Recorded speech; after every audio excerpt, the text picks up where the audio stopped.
Hello Libras, we are going to get started with the full buck moon in Capricorn reading today.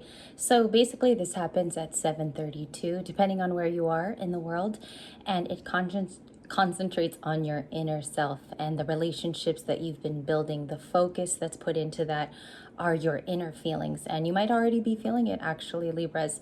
So we're going to get started. You do have an oracle here called the Dragon's Hoard, okay? It is number 12, and the artwork, I'm going to briefly describe it to you, of course. There's like a baby dragon that is encapsulated in this circular, it's almost like embryonic in a way, okay? And it says protecting the future. What does this mean for you during the Capricorn full buck moon? It does mean that you're protecting your finances. It can be protecting things in the house and home, and also what you're focusing on for the future, whatever you're building towards. Some of you have little side projects that you're going into, which are very important for you. And some of you are just focusing on your 9 to 5. Very, very practical matters with Capricorn. They are a hardworking sign, and the moon will be shining and highlighting those very beautiful attributes to Capricorn, as well as their more practical ones as well. Okay, so you do have Dragon's Hoard here. I'm going to show it to you. Blue or aqua could be significant to you. Could be dealing with an Aquarius. I'm just kidding. And it says number 12, it breaks down to a 3. Now again, 3s are partnership. At the core, it's about working with other people. And are we really sustaining those relationships with other people? Okay. House and home again is another sector that is in main focus for the Capricorn moon. For me, before a full moon, I feel things on a very intense level, but I'm a Libra, and so that will affect me different, of course, and it will you as well in the emotional area. Your next card was a romance angels card because I wanted to pull for love, and you have love yourself first, okay? Love yourself first at the very top of the card. It says your self-respect makes you more romantically attractive, all right? Now, I do have Empress energy when I touch this card, or I feel it for you because you are Libra or Taurus, this could apply for. However, putting yourself first, if that means I'm going to go take a walk every day and just stroll around my neighborhood, it makes me feel better. It raises my own personal frequency. That's sort of the essence I'm getting from the card. It's not outer. It's something that you do for yourself that could be a treat, or it could be just being kind to yourself and whispering nice affirmations. Those affirmations do help in the long run, especially if there's been negative self-talk in the past, or there's something here that has been left awry from either a broken relationship or a breakup. Okay, and a lot of Libras are on this healing journey that's going on. Dragon's Hoard was definitely not surprising. When I pulled this, I was touching the Moonology deck, and it was calling to me a little bit more. But then I thought maybe a shaman's word would be more useful today for Libra. So you have 3 there. It breaks too with protecting the future. You could feel like you're more protective over your loved ones, maybe even over yourself these days. And we have love yourself first, okay? So the first messages we're going to get are the 3 basic messages for the full buck moon. I'm also going to get some extra ones too. Can I see a secret card here? And I'm going to turn it over. I barely saw the artwork. So I'm going to turn it over there, and will examine that at the end of the reading after clarifiers, okay? What we have here at the start, first pull was the Tower. Now the Tower breaks down things in our life that are meant to be broken down. I feel like this Tower is not going to surprise most of you. I feel like this is something that needs to be taken away. Maybe it's too much of stagnancy. Maybe it's something that's too still in our lives that we really need to boot on out, you know, like get to kicking. So the Tower is that. It's also scorpionic. It's associated to transmutation and transformation. I'm going to give you a quick example of something you can transmute. Let's use the example of a breakup or something that was heartbreaking, just per example. If you use that to fuel your future, whether this is making more money, whether you just want to go off and do something creative with the arts, you never know what that transmutes to. You hear these stories of billionaires coming from nothing, starting a donut shop after a breakup. And I do interject that you guys check these stories out. They're real and they've happened. So we have the Tower, and that's sort of the essence I'm getting. The feeling for today is you never know what that bad season, that bad cycle will bring into your life. It's a beauty, you know, when you transmute that pain, and sometimes it's very surprising. So think about that a little bit today for food for thought. your next card, because there's 3 basic feelings for the full buck moon. We got the 5 of Pentacles. 5 of Pentacles. 5 of Pentacles is about loss, being out in the cold, sometimes a financial loss because it is Pentacles. Now, what I see here is that the Tower and the 5 of Pentacles are actually a part of the story today. These are not good cards to receive in a reading, but when you do see them, and we do have these seasons where these type of cards come out, it's to learn from it.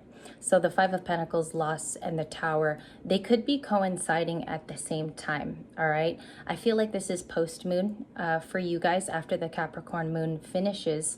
I feel like a coming to an understanding of a loss is actually bringing you this surprising Tower, okay? It's about actually praying and saying, hey, I surrender.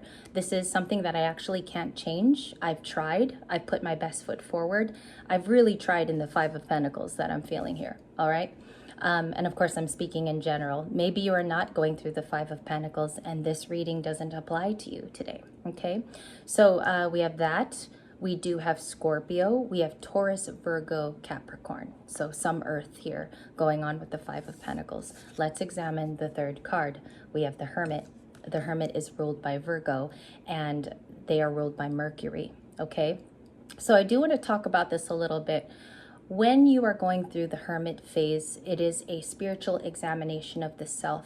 There's a lot of things you learn, especially if you're someone who's attuned to learning about Kundalini or striking up maybe a different awakening that you might feel you're going through. So the Hermit is actually that. It's all the learned lessons that we are attaining. Some of us have journalized these lessons, maybe over the last 6-7 months. Maybe some of us are getting outreaching of help by joining a social group of which these people also have gone through the same passage as us. So I feel like this Hermit is going to conjoin you with your 1st card, the Dragon's Hoard, which leads to partnerships. You're protecting your future. You know why? Because you're in the Hermit currently. This is a beautiful card to see. Again, you could have Earth in your chart. You could have Scorpio somewhere in your chart. It's a breakdown for something beautiful and bright. This is why this might be the possible feelings today, okay? So we do want to clarify. Let's look at the Tower. Is this love, lifestyle? What was this Tower? What was this Tower, please? Thank you very much. What is the Tower for Libras in this general overview read for the full book moon? Thank you. All right, so the Empress is here. This is you. It's Taurus and Libra. It could be broken down, by certain things that you believed in the past, okay? Maybe certain people that have gone with you. It could even be about family. The Empress believes in that, okay?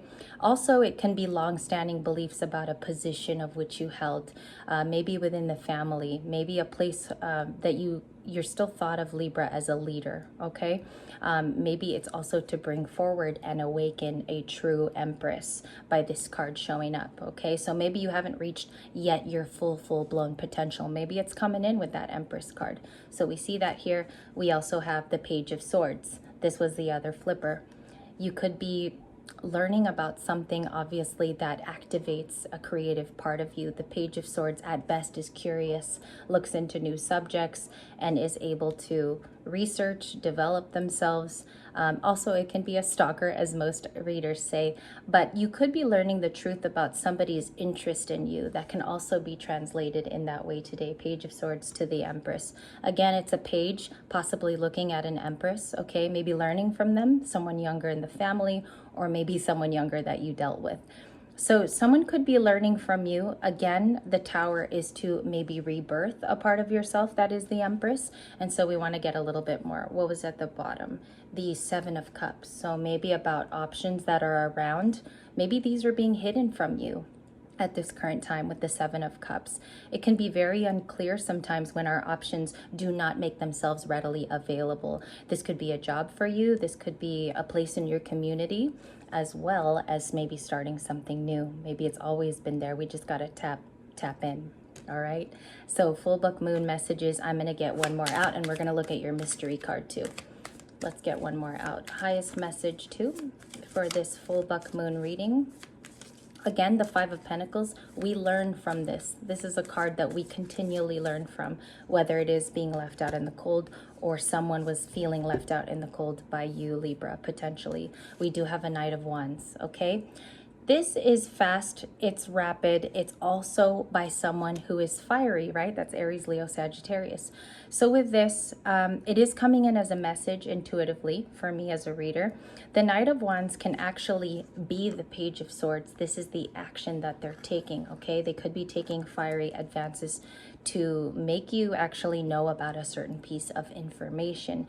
I feel like some of you will receive information about a possible promotion opening up, or this can even be you yourself as the Page of Swords. You know, this is Libra, Gemini, Aquarius. You could very well be this Page of Swords seeking curiosity and knowledge. So let's go to your mystery card real quick. Okay, Libras, you have the Two of Wands. This is always a strategy for Libras. When this card comes out, I'm like, holy hell, this is coming out again. So the twos in tarot are decisions and choices. Whether or not, you know, the suit, whether it's swords, whether it's wands, this one is of the fire family. You are waiting on some type of decision, I feel, that has been a wait for a long time. And the Two of Wands is saying, make that decision, okay? It's also explorative with the Two of Wands. So are we going to travel? Are we going to move spaces from where we're at? And this is saying make a decision rather soon, because this tower is coming in, whether you like it or not. It's coming in, it's going to rage, it's going to rage. And it's also going to break down a foundation of which you thought was secure. Sometimes it's not so secure as we think. So this is why the tower is so beautiful in this essence, because it was meant to break down in our lives. Okay? I'll talk to you in the next video. We are going to do some love messages. I will catch you there. I hope you do come and join us, all the rest of your Libran friends, and I will see you there in video 2. Have a good day, and this was your full buck moon reading.